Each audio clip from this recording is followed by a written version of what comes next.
Assalamualaikum warahmatullahi wabarakatuh. Kami dari kelompok 2 akan mempresentasikan hasil diskusi kami mengenai penggolongan katalis berdasarkan fasa dan keberadaan di alam. Baik, sebelumnya izinkan kami memperkenalkan diri terlebih dahulu. Dengan saya Francisca Carolina dengan NIM 121230131. Saya Novita Anastasia Fitri dengan NIM 121230110. Saya Anissa Rahmawati dengan NIM 121030135. Dan saya Febrianti Saleh dengan NIM 3 digit terakhir 204. Baik, di sini kita akan menjelaskan 4 materi, yaitu penggolongan katalis berdasarkan fasa homogen, penggolongan katalis berdasarkan fasa heterogen, penggolongan katalis berdasarkan di alam, yaitu biokimia, dan penggolongan katalis berdasarkan di alam buatan manusia. Baik, langsung saja kita memasuki materi yang pertama, yaitu penggolongan katalis berdasarkan fasa. Di sini saya akan menjelaskan penggolongan katalis berdasarkan fasa homogen.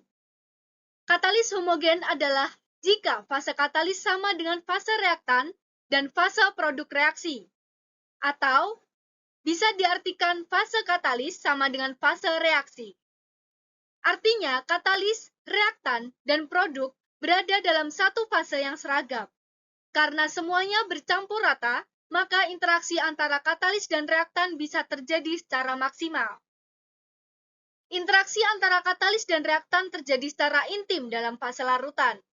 Katalis homogen dapat berupa senyawa organik, kompleks logam, atau ion yang membentuk kompleks relatif dengan reaktan. Contoh katalis homogen yang sering digunakan di laboratorium adalah asam sulfat dalam reaksi esterifikasi. Katalis homogen juga sering digunakan dalam skala industri untuk memastikan efisiensi reaksi yang tinggi karena tidak ada batas antar fasa. Prinsip kerja katalis homogen cukup sederhana namun efektif. Ia bekerja dengan cara membentuk ikatan atau kompleks dengan reaktan. Proses ini menurunkan energi aktivasi reaksi, sehingga reaksi dapat berlangsung lebih cepat. Yang menarik adalah katalis ini tetap bisa digunakan kembali setelah reaksi selesai, karena sifatnya yang tidak ikut terkonsumsi secara permanen. Prinsip ini memungkinkan kita untuk melakukan reaksi kimia dengan kondisi yang lebih ringan, baik dari segi suhu maupun tekanan, sehingga lebih efisien dan ramah lingkungan. Adapun mekanisme katalis homogen yaitu yang pertama aktivasi katalis. Pada tahap awal, katalis diaktifkan agar siap berpartisipasi dalam reaksi kimia. Aktivasi ini bisa terjadi secara spontan atau melalui kondisi tertentu seperti suhu, tekanan, atau pelarut yang sesuai.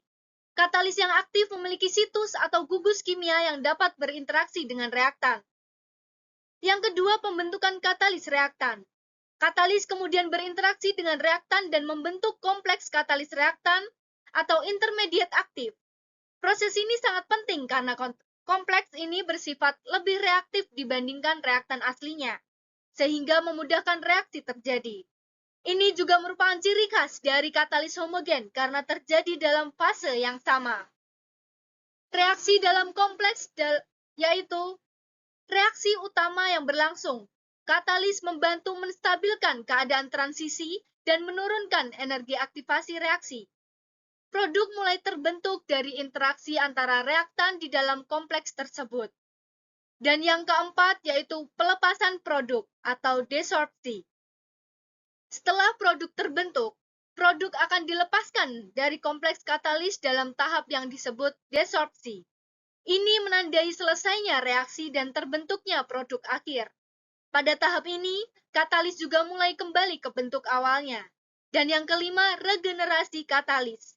Katalis yang telah melepaskan produk akan kembali ke bentuk semula dan siap digunakan kembali untuk siklus reaksi berikutnya.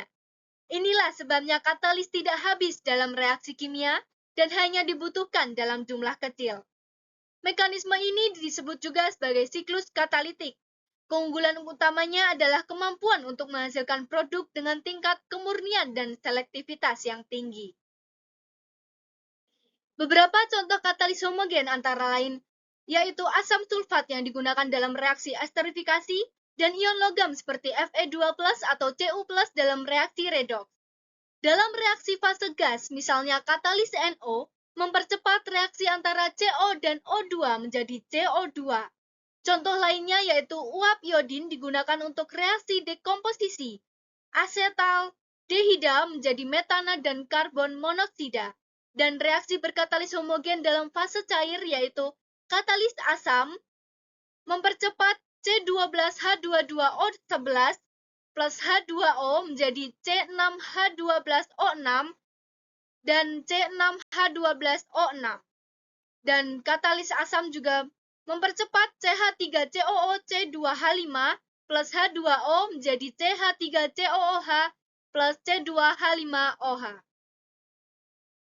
Adapun aplikasi katalis homogen dalam skala industri yaitu yang pertama produksi biodiesel. Katalis homogen yang umumnya digunakan pada proses produksi biodiesel dengan transesterifikasi, trigliserida dan metanol adalah NaOH, KOH atau metoksidanya, H2SO4 dan HCl.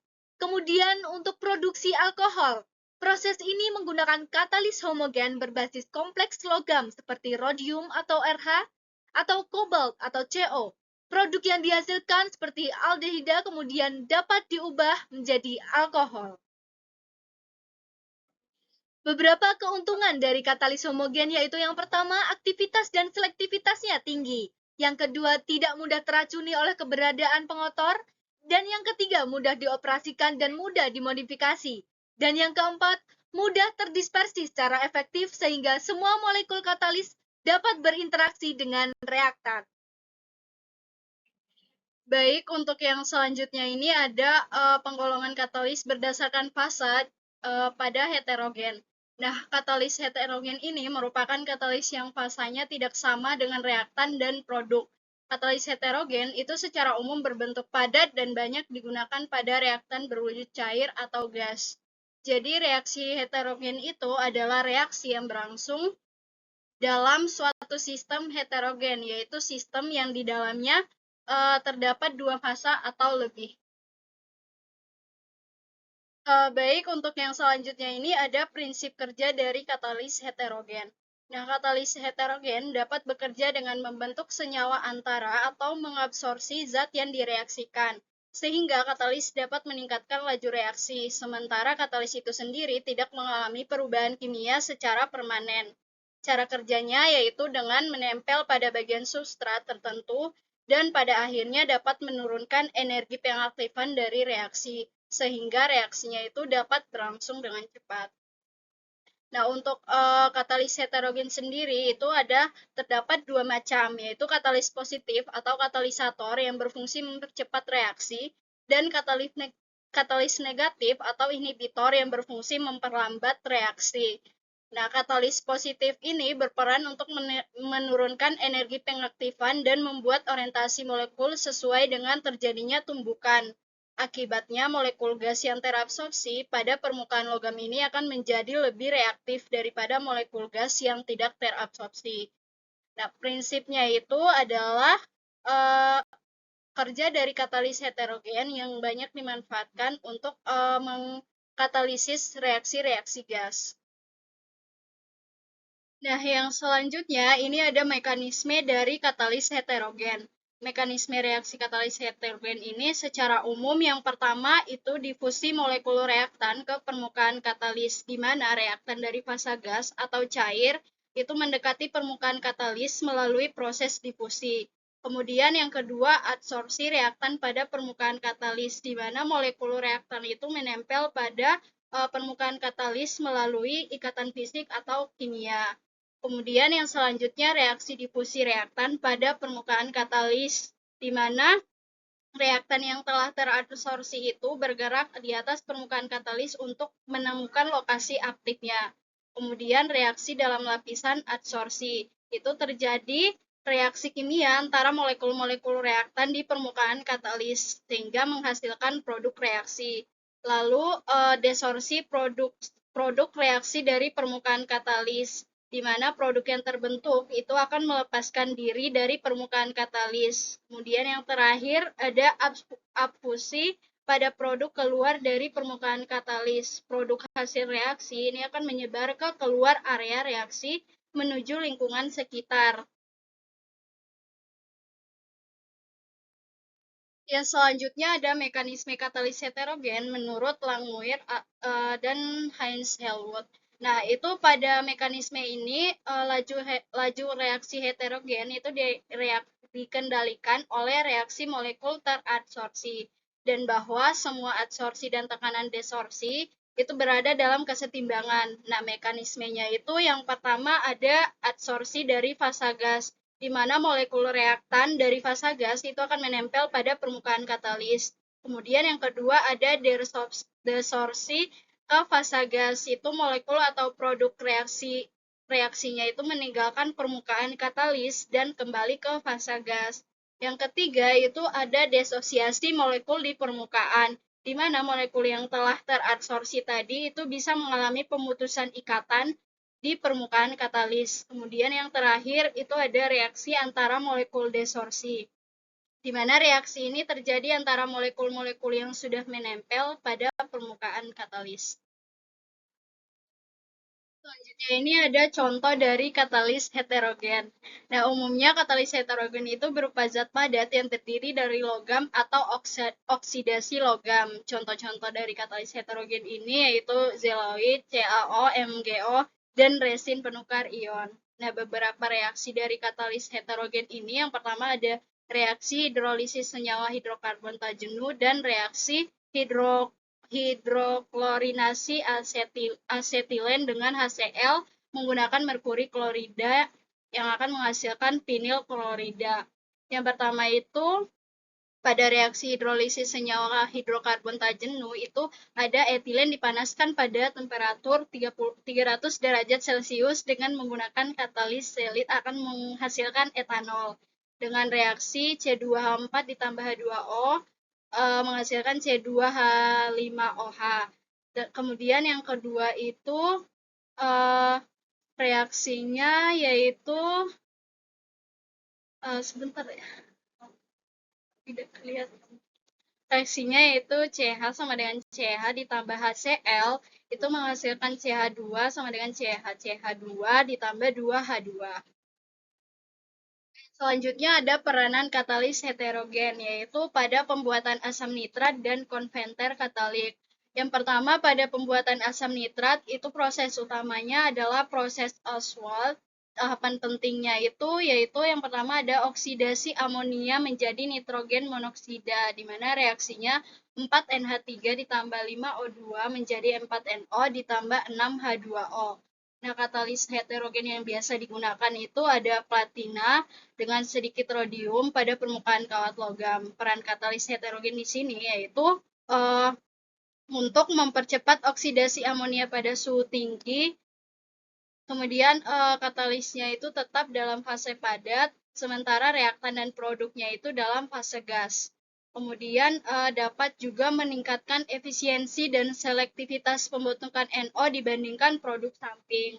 Kemudian pada konventer katalik itu digunakan dalam kendaraan bermotor untuk mengurangi gas berbahaya. Nah, gas buang utamanya itu ada CO, NOx, dan HC. Katalis heterogen yang biasa digunakan itu yaitu logam transisi seperti platinum, palladium, dan rhodium pada permukaan keramik berpori. Reaksi yang terjadi itu oksidasi CO menjadi CO2 dan oksidasi HC menjadi CO dan H2O, dan juga reduksi NOx menjadi N2. Nah, peran katalis heterogen di sini yaitu yang pertama mempercepat reaksi tanpa ikut bereaksi dan juga mengurangi emisi gas berbahaya dari kendaraan serta dapat bertahan lama di lingkungan reaksi ekstrim. Kemudian yang terakhir ada keuntungan dari katalis heterogen, yaitu katalis heterogen ini ramah lingkungan dan tidak bersifat korosif, dan juga mudah dipisahkan dari produk dengan cara filtrasi, dan dapat digunakan berulang kali dalam jangka waktu yang lama, serta dapat meningkatkan kemurnian hasil karena reaksi sampingnya itu dapat dieliminasi. Yang selanjutnya adalah penggolongan katalis berdasarkan di alam. Yang pertama, biokimia. Biokimia disebut juga enzim, yang merupakan senyawa protein berukuran koloid. Enzim berfungsi sebagai biokatalisator dalam proses biokimia, mempercepat reaksi tanpa habis bereaksi karena ukurannya yang besar, dan enzim memiliki sifat-sifat koloid seperti tidak mudah melewati membran semi-permeable. Tidak mudah melewati membran semi-permeable dikarenakan ukuran enzim yang besar membuatnya tidak dapat melewati pori-pori pada membran semi-permeable yang hanya cukup untuk molekul-molekul kecil. Contohnya, enzim yang dihasilkan di dalam sel tidak akan dapat melewati member sel dan masuk ke dalam lingkungan luar. Seperti enzim yang bekerja di dalam sel atau enzim sitosolik tidak akan dapat melewati membran sel untuk melakukan reaksi di luar sel. Sebaliknya, enzim yang dibutuhkan oleh sel, seperti enzim pencernaan di usus, akan dilepaskan dari sel dan berinteraksi dengan substrat di luar sel. Mekanisme kerja enzim sendiri, enzim bekerja dengan cara mengikat substrat atau senyawa yang akan bereaksi pada situs aktif enzim. Enzim mengubah konformasi substrat untuk mendekati keadaan transisi sehingga reaksi berlangsung lebih cepat. Sifat-sifat biokimia sendiri yang pertama bekerja pada suhu ambien atau suhu sekitar yang alami tanpa intervensi pemanasan atau pendinginan. Jika suhu terlalu tinggi, enzim terdenaturasi dan terganggunya reaksi. Jika terlalu rendah, reaksi terlalu lambat karena energi kinetik menurun. Yang kedua, spesifik terhadap substrat. Enzim hanya bekerja pada substrat tertentu karena struktur aktifnya yang spesifik, disebut spesifisitas substrat. Contohnya, amilase hanya memecah amilum, bukan protein, dan lipase hanya memecah lemak.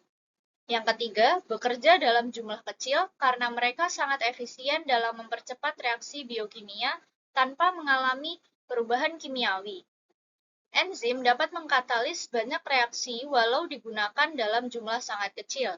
Tidak habis selama reaksi, hanya mempercepat laju reaksi. Yang keempat, memiliki sisi aktif. Bagian dari enzim, tempat substrat berikatan, dan reaksi terjadi. Keunggulan enzim sebagai katalis biokimia, yang pertama, efisiensi tinggi. Jadi enzim dapat mempercepat reaksi kimia dengan tingkat efisiensi yang tinggi, sehingga dapat mengurangi waktu dan biaya produksi. Yang kedua, selektivitas atau enzim yang sangat selektif dalam reaksi yang mereka katalis, sehingga dapat menghasilkan produk yang lebih murni dan berkualitas. Enzim adalah bahan alami yang dapat terurai secara biologis, sehingga dapat mengurangi dampak lingkungan dari proses industri. Yang terakhir, biaya operasi yang rendah. Dalam jangka panjang, penggunaan enzim dapat mengurangi biaya produksi karena efisiensi yang lebih tinggi dan potensi penggunaan kembali enzim atau reuse apabila tidak terjadi kerusakan pada enzim.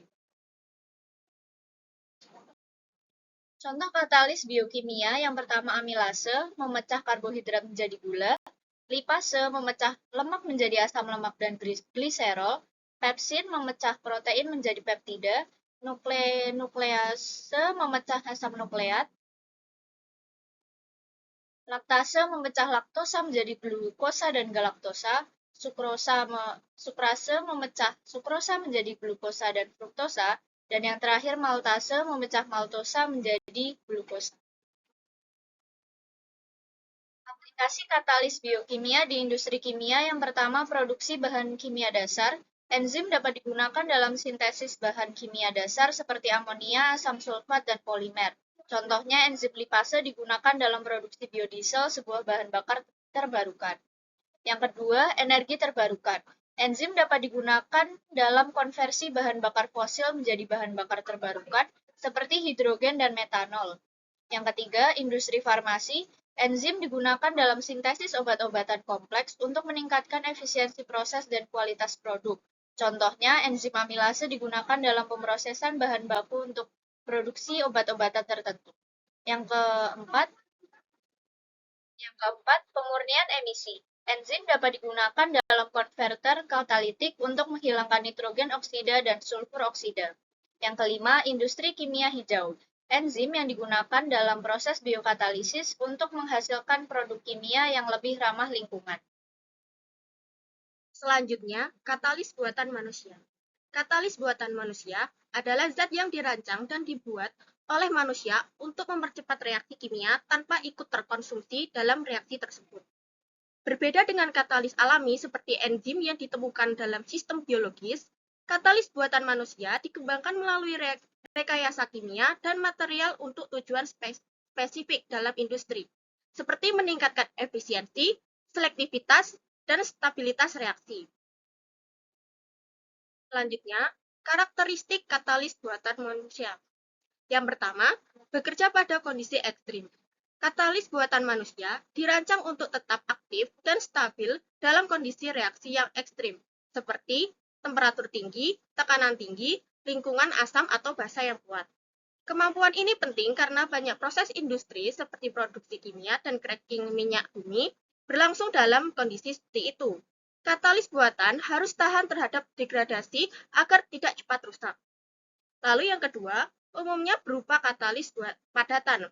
Katalis buatan umumnya berbentuk padatan atau solid karena lebih mudah dipisahkan dari campuran reaksi, dapat digunakan dalam reaktor heterogen, yaitu sistem di mana katalis berada pada fase berbeda dengan reaktan, biasanya reaktan gas atau cair. Memiliki luas permukaan yang besar, misalnya dalam bentuk pori-pori atau serbuk, yang memungkinkan lebih banyak reaksi terjadi di permukaannya. Lalu yang ketiga, dapat didaur ulang.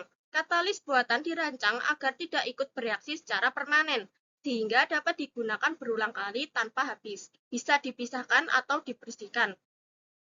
Lalu mengurangi biaya produksi dan dampak lingkungan karena tidak perlu diganti setiap kali reaksi dilakukan.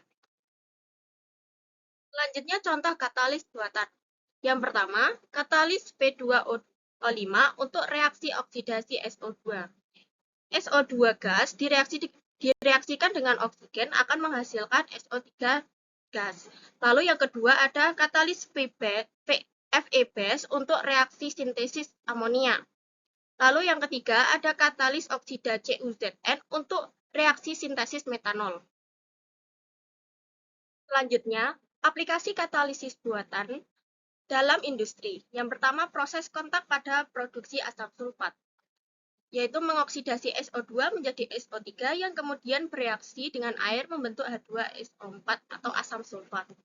Prosesnya, gas belerang dicampur dengan udara yang kemudian dialirkan melalui katalisator kontak, yaitu dengan katalisator P2O5 pada suhu kurang lebih 400 derajat Celcius.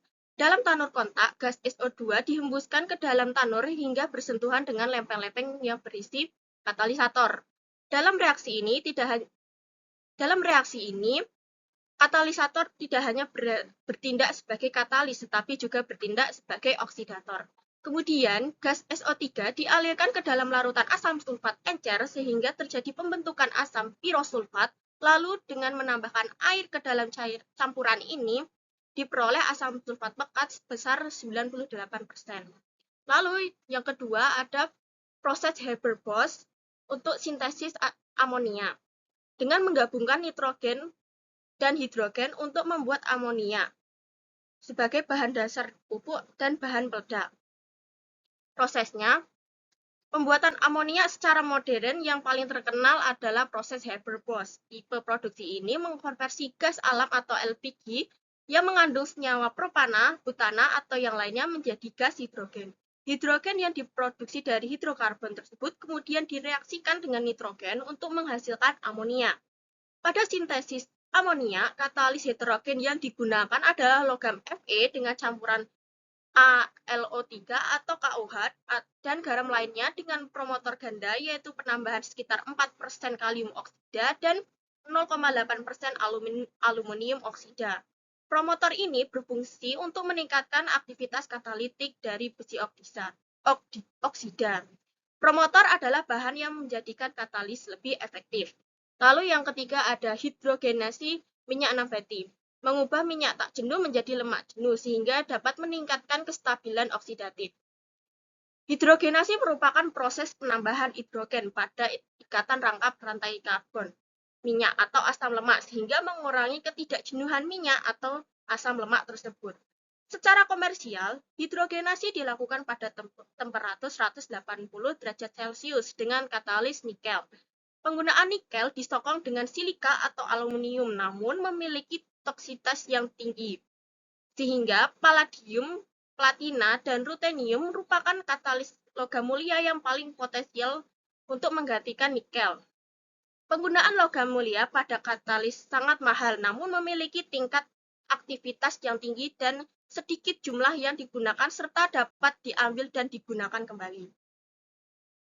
Kesimpulannya, katalis dapat digolongkan berdasarkan fase dalam sistem reaksi dan keberadaannya di alam.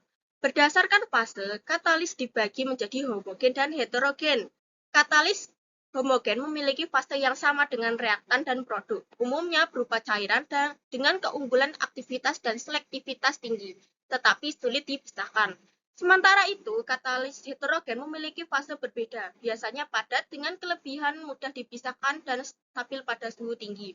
Seperti katalis Fe dalam sintesis amonia, berdasarkan keberadaan di alam, katalis terdiri dari enzim yang bekerja pada suhu ambien dan katalis buatan manusia seperti F2O5 atau Fe yang beroperasi pada suhu tinggi.